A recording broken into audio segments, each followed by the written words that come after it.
Okay, guys, happy Friday. I'm making this podcast because I have to be at an AP update course so I can better teach you and know the things that are going on with the AP exam. Today, what we're going to deal with, we're going to pick up where we left off on Wednesday. And I believe we were working this example. We were talking about gas stoichiometry. You should have a pretty nice handle on how to work with the individual gas laws, when to use the ideal gas law as opposed to the combined gas law. Remember, temperatures must be in Kelvin if we're dealing with gases. All right, this example is a little bit of gas stoichiometry. On Wednesday, we did go through and we were able to work this first bullet point at STP, because at STP we can use that handy 22.4 liters per mole. Now, if it's not at STP, then we have to deal with both the ideal gas law and stoichiometry. All right, we said temperatures have to be in Kelvin, so plus 273 is going to give us 673 Kelvin. Don't make the mistake of leaving that in Celsius. All right, this is in 740 torr. I like to just go ahead and use a 1 R value, so let's just change this to atmospheres. So there are 760 torr in 1 atmosphere, same thing as millimeters of mercury. All right, so 740 and divided by 760, and we get 0.97 atmospheres. All right. What we can then do is we can use this information to find the moles of a gas. So we have our equation here. We need to make sure we balance our equations always. Never assume that it is balanced. Always check. And I have 4.10 grams of this, and they want to know the volume of this. So it's going to end up being in liters. The only way to move around in the chemical reaction is through mole ratio. So that's what we're going to start off with first. I'm going to start off with for 10 grams of HGO, mercury 2 oxide. How do can I use mole ratio? No. So we need to get grams to moles. Mercury is 200.59 and oxygen is 16. And so we have a molar mass of 216.59 grams in 1 mole of HGO. Then we'll use mole ratio because we can now. And so mole of HGO, and it's going to be 2 moles of HGO because of this coefficient here. We get 1 mole of oxygen. That's as far as we want to go, because if I get the moles of oxygen, that's N, which I can plug into PV equals nRT. So 4.10 divided by 216.59 2. So I get 0.00946 moles of oxygen. That is N. We get PV equals nRT. We are trying to solve for volume because that's what they want. So divide both sides by P. And now it's just plug and chug. So volume is going to equal my moles. That's 0.00946 moles. Make sure you actually take this to the moles of a gas. You do not want moles of a solid. That doesn't work well in the ideal gas law. Then we have R, 0.0821 liter atmosphere mole K. And then times, and I ran out of room, I'm just going to write it right here, my temperature, which should be in Kelvin, of 673 Kelvin, divided by my pressure, which I do have in atmosphere since I'm using this R value, 0.97 atmospheres. So you got to make sure your units jive. Atmospheres cancel, moles cancel, Kelvin cancels. All I'm left with are liters, and that makes sense for volume. So times 0.0821 times 673 divided by 0.97. And I get a volume of 0.539 liters, which we would never say 0.539 liters, we say 539 milliliters is our volume of oxygen gas that would be produced under these conditions. So you can see it's just an example where you're just going to use the stoichiometry you already know combined with the ideal gas law. All right. And again, this is stuff that you have done before. Now let's go and talk about something a little different. Dalton's law of partial pressures. Again, you have seen this before. The total pressure in a container is the sum of the pressure each gas would exert if it were alone in the container. So partial pressure is just pressure that each gas is exerting. So the force over the area that each gas is banging on the walls of the container. And that Dalton's law should make sense. So the total pressure is the sum of the partial pressures. Here's what it looks like. So you've got P total. A lot of times that's P sub T. So it'll look like this. Total equals the partial pressure of the first gas plus the partial pressure of the second gas plus the partial pressure of the third gas, fourth gas, fifth gas, and on and on and on. A lot of times what we'll do is these will actually have specific gases attached to them. So the total pressure, PT, is equal to the pressure of, let's say we have a mixture in air, of the partial pressure of oxygen. So when you see this symbol, it means the partial pressure of the oxygen gas, plus, let's say, the partial pressure of the nitrogen, plus the partial pressure of the carbon dioxide. Okay, and we can keep going. It doesn't matter how many we have here. It's just whatever's in our collection of gases. Now, for each of these partial pressures, we can use the ideal gas law, PV equals nRT. So each of these pressures, partial pressures, equals the moles of that gas, the temperature. All right, so if I wanted to find the partial pressure of oxygen, and it wasn't a Dalton's law problem, it would be partial pressure of oxygen is equal to the moles of oxygen times R times T, the temperature in Kelvin, times the volume of that particular container. All right, this just has to be specific for oxygen in this case.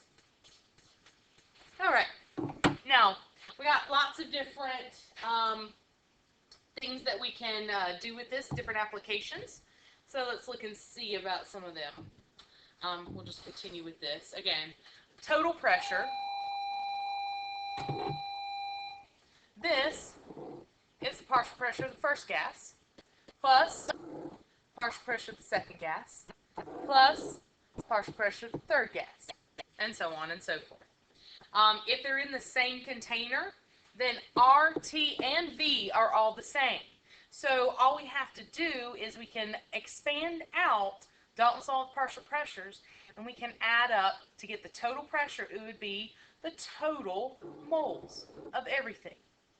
R times RT over V, and we can get that total pressure that way. We do have some problems that we can do with these. Usually, though, they are done with a different conversion factor, a pretty important one that we'll deal with quite a bit as we go, and that is it's called mole ratio, and it is a ratio of the moles of the substance to the total moles. Now, how does that apply to partial pressure? And that's right here. Because of that relationship between the moles of a particular substance, this is where I'm looking, over the total moles, gives us our chi, which is this Greek letter here. All right? And that is our mole fraction. It's kind of like a percent, except not times 100. That's the best way to describe it. Okay, so chi is equal to this one, but what you should never forget is it is also equal to the partial pressure of a gas, so whatever gas it is, insert here, over the total pressure. Now, I'm going to show you how to work some problems dealing with using mole fraction and these partial pressures. These come out of the back of Chapter 5, and we're going to look at them here right now.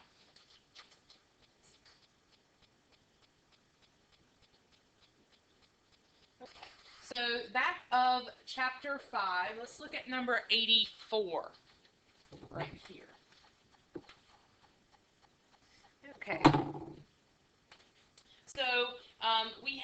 a 267 milliliter sample of a mixture of noble gases at 25 degrees C, and they give you the masses of each of these. They want to know what are the mole fractions of the three gases, their partial pressures, and the total gas pressure. So let's tackle these one at a time. I'm going to put a piece of paper here so I can actually write.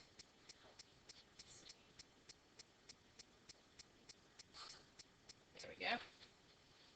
All right. So first, let's start out with part A, the mole fraction of the three gases.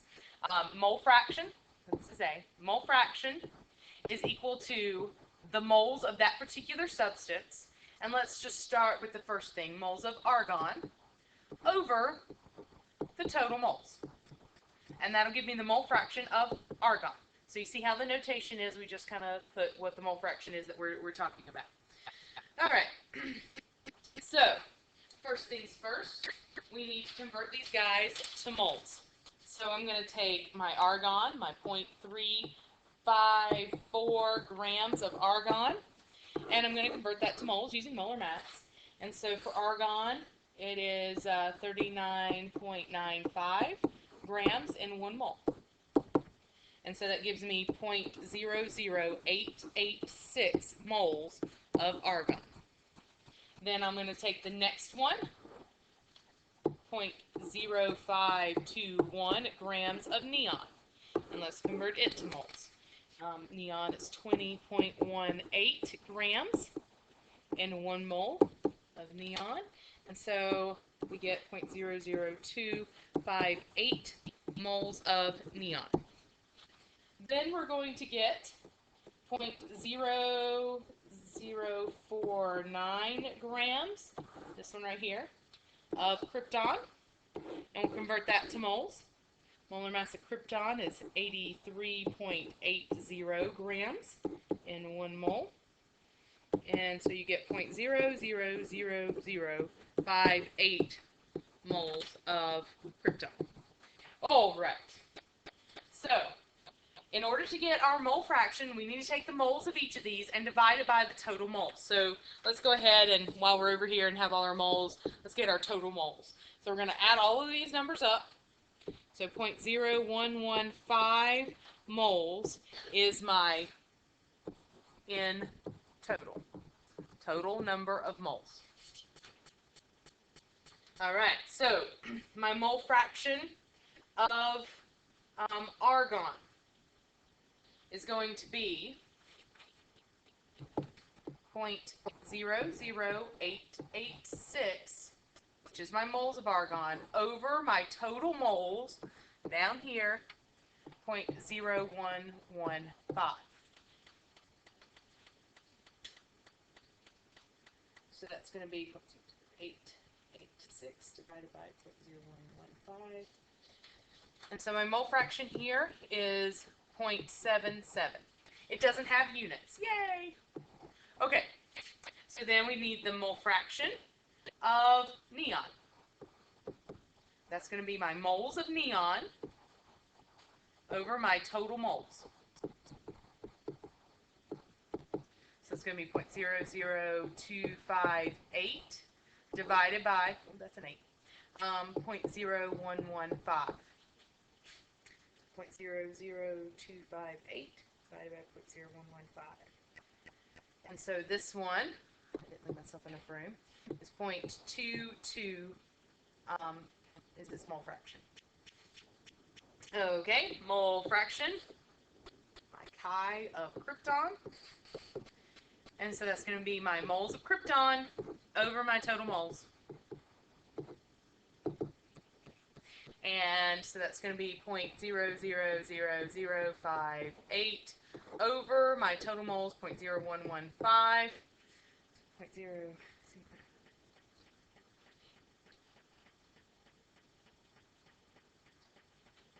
All right, and the mole fraction here, I got to be 0.0050. Okay, so now I have the mole fraction of each of those. So check. We've got part A down. Now we need their partial pressures and the total gas pressure. Okay, So if we want to get the partial, let's do C first. I think that's what's going to help us the most. And then we can use mole fraction to get B. I think that's a good idea. All right, so I'm going to go ahead and I'll leave my mole fractions here.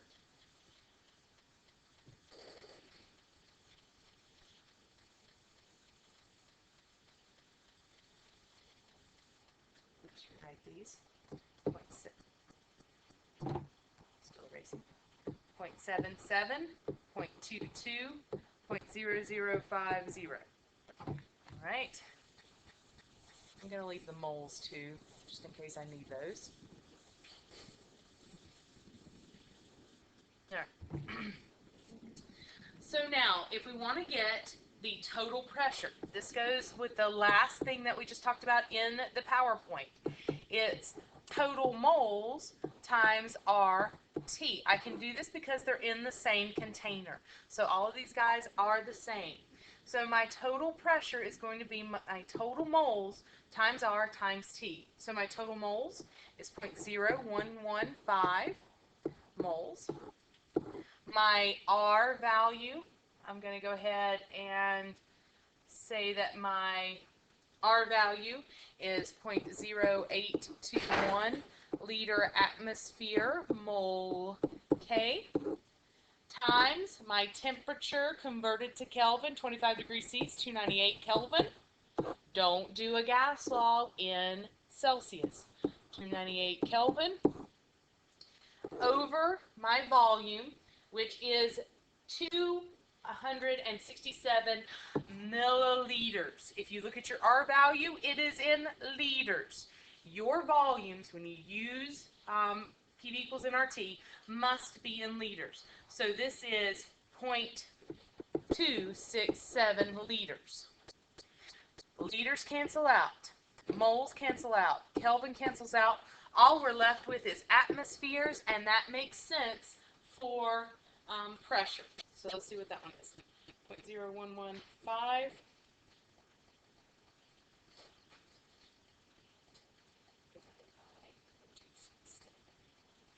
All right, so I get 1.05 atmospheres. That is my total pressure, and that's how that is done. All right, now, so we've done C. What we have to do now is the partial pressure of each gas. Now, I could go through each of these and take the moles of each and plug them into an equation that is similar to this one, except I would just use the moles of each gas individually, which is fine, and we can do that. Another thing that we can do is we can use these mole fractions. They will help us get those partial pressures. So you've got, for this one with argon, okay, how this works. So mole fraction is 0.77. So 0.77, oh wait, let me do this. Remember, mole fraction is equal to the partial pressure over the total pressure. We now have the total pressure and we have the mole fraction, so we should be able to find that partial pressure. So for the partial pressure of argon, it's 0.77 is equal to 1.05 under the partial pressure of the argon. So now, to rearrange this equation, I'm going to multiply both sides by 1.05 to get the partial pressure by itself, so 0.77 times 1.05. And so the partial pressure of argon is equal to 0.809 atmospheres, because this is in atmospheres. We can do the same thing with each of these. So 0.22 is going to equal the partial pressure of neon over the total pressure, 1.05.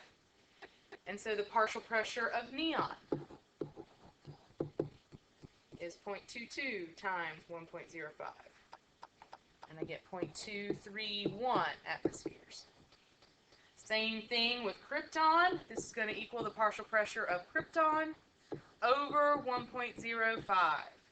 So 0.005 times 1.05. And I get the partial pressure of my krypton as 0.0053 atmospheres. Okay, so that's working with mole fraction, our chi's here, and that idea of how to get the partial pressure using mole fraction. Also, how to get the total pressure if you can figure out the total moles. All right, all of those are very good skills to have. All right, there is another problem that I would like to look at. I think maybe in a minute. Let me look and see.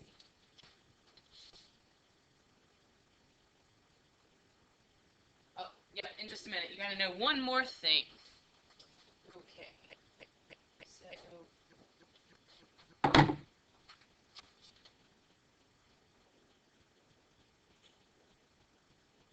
let's go back to the PowerPoint. So that was dealing with chi.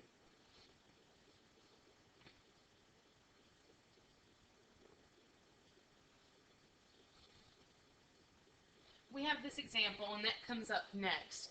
And it says, when these valves are opened, what is each partial pressure and the total pressure?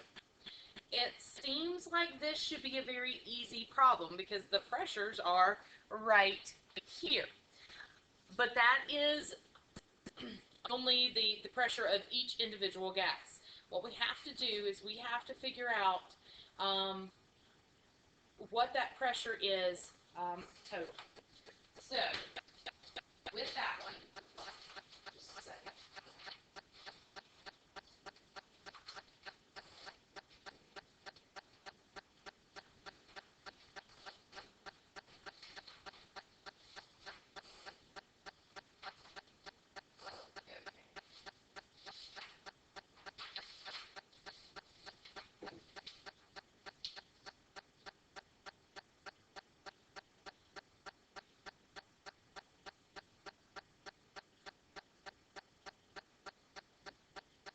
And let's come back to that one and we'll talk more about this. We'll just make this an advanced topic when I get back. All right. Let's talk about, here's some more practice problems. Partial pressure of nitrogen in air is 592 torr. Air pressure is 752 torr. What's the mole fraction of nitrogen? This is a good problem to work dealing with partial pressure and, again, mole fraction. So, air pressure is 752 torr, and the partial pressure of nitrogen is 592. Mole fraction of nitrogen is equal to the partial pressure of nitrogen over the total pressure. So this is an easy one. 592 torr over 752 torr. You have to make sure that you're talking about the same thing, so don't let them fool you with two different pressure units. Sorry, I didn't finish my sentence. Okay, so I get the mole fraction of being 0.787. This is the mole fraction of nitrogen.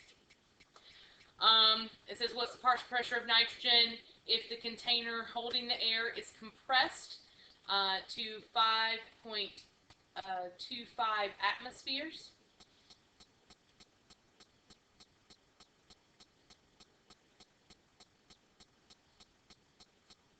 Okay.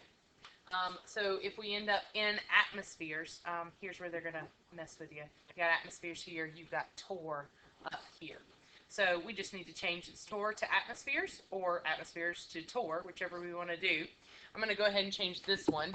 So torr, and it is, no, I think I can actually do it this way because we found the mole fraction of this particular thing. Mole fraction is 0.787.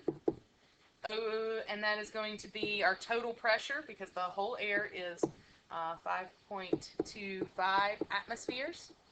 And we want to know the partial pressure of that nitrogen. So that makes it very easy. I was trying to make it difficult. Don't do that.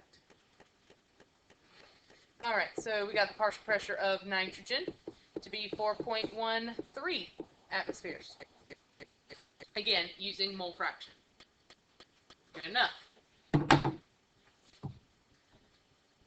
Okay. Then we are to vapor pressure. We talked about this, and when I did explain this in Honors Chem, we talked about it in terms of a water bottle.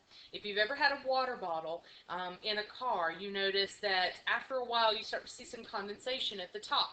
And that's because some of the molecules at the surface of the liquid begin to evaporate. They evaporate, and then they bang on the walls of the container. That pressure above a liquid is called the vapor pressure. That should make a lot of sense. I've got something else so that we can look at it. This is an application of Dalton's law of partial pressures. Let's look at vapor pressure, though. I found this little animation. It takes a minute to load, so hang on. So I have this liquid. It's also attached to a manometer. Talked about looking at the height of a column. And eventually one of these molecules will start to evaporate and go into the vapor. Oh, there's one, and it's banging on the walls of the container. Oh, another one evaporated. Well, now we've got three. And eventually these guys lose a little bit of steam, and they will condense back. And so that's what you see with this graph here. The rate of evaporation is pretty constant.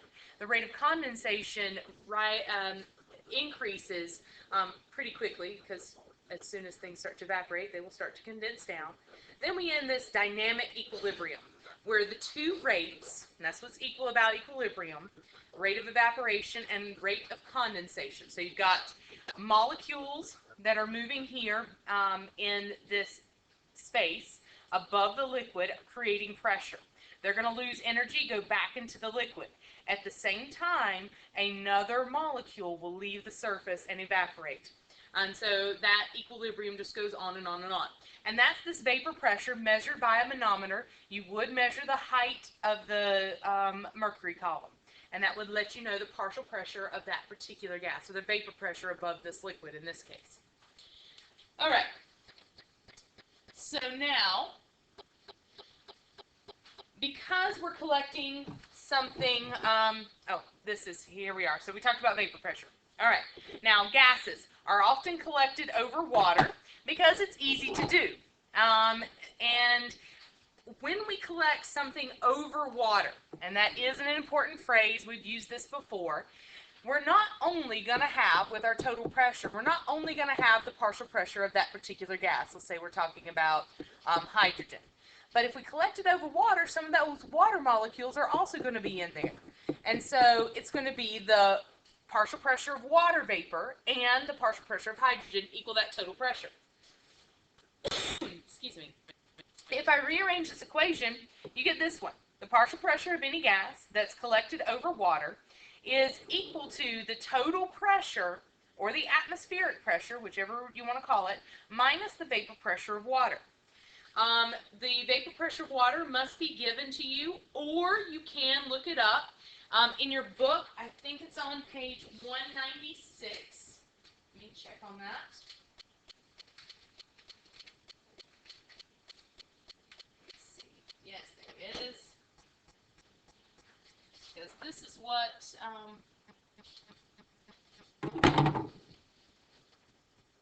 people have already done this work. Okay. So this is on page 196, the vapor pressure of water as a function of temperature, because as temperature increases, molecules will evaporate faster, and that should make all kinds of sense. You will need to make sure that you realize what units this is in. So it's in millimeters of mercury. Okay. Now, we're here. We have an example. N2O can be reduced by the following reaction. We need to make sure, it is balanced. Good. All right. What volume of N2O collected over water? That's our key phrase right here. At a total pressure of 94 kilopascals and 22 degrees C can be produced from 2.6 grams of ammonium nitrate. And then they tell us the vapor pressure of water at that temperature. And that's really what the temperature is for in this problem, so you can look up the vapor pressure of water. So we are looking for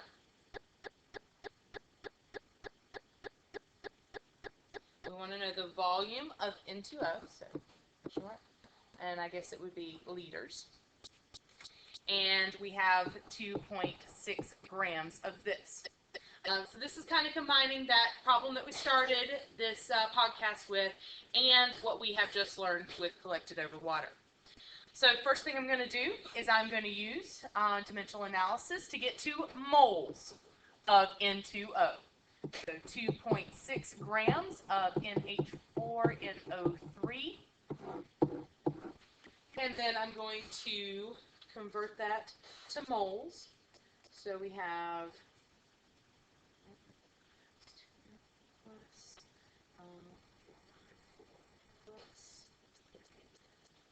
I get a molar mass of 80.06 grams in 1 mole of NH4NO3. And then with our balanced equation, for every 1 mole of NH4NO3, we get 1 mole of N2O. And that's what we were going for here. So 2.6 divided by, and I get 0.032, yeah, we'll stop there, moles of N2O. That is your N. Then I have PV equals nRT. I'm trying to find the volume. So PV equals nRT, so V equals nRT over P. Now I'm going to plug things in. I have to be careful because this is the total, what we have here is the total pressure. I want the moles, or I want the volume of N2O, not of everything. So I must make sure that I correct for my pressure because it was collected over water. So N, I'm going to have to write it down here, is 0.032 moles. R is 0.0821 liter atmosphere mole K. And temperature needs to be in Kelvin. So 22 degrees C plus 273 is 295 Kelvin. So times 295 Kelvin over my pressure of just the N2O. Okay, so my total pressure, the pressure of just my N2O, is going to equal my total pressure minus the vapor pressure of water. So I've got this in kilopascals. This is in torr. I've made this very difficult for myself. So let's go ahead, and I want everything converted to atmospheres. So 94 kilopascals in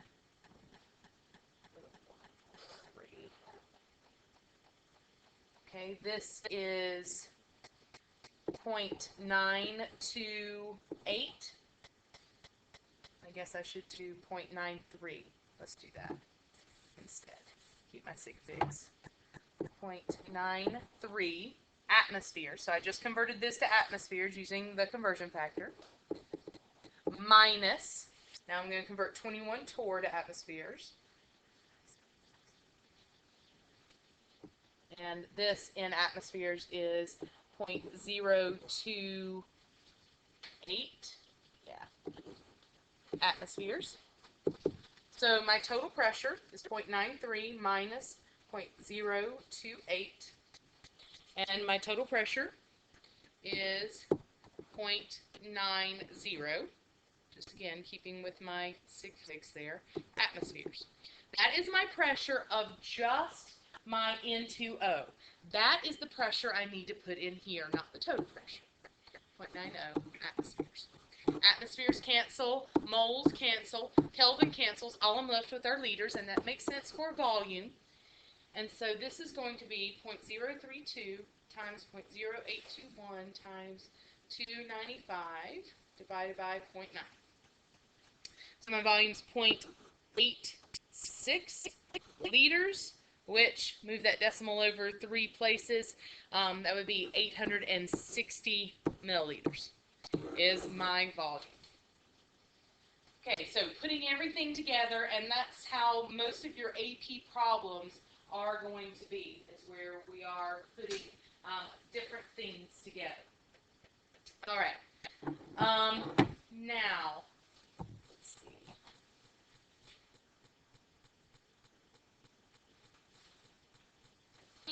Let me look at one more problem here. This is problem number 88 in the back of chapter 5.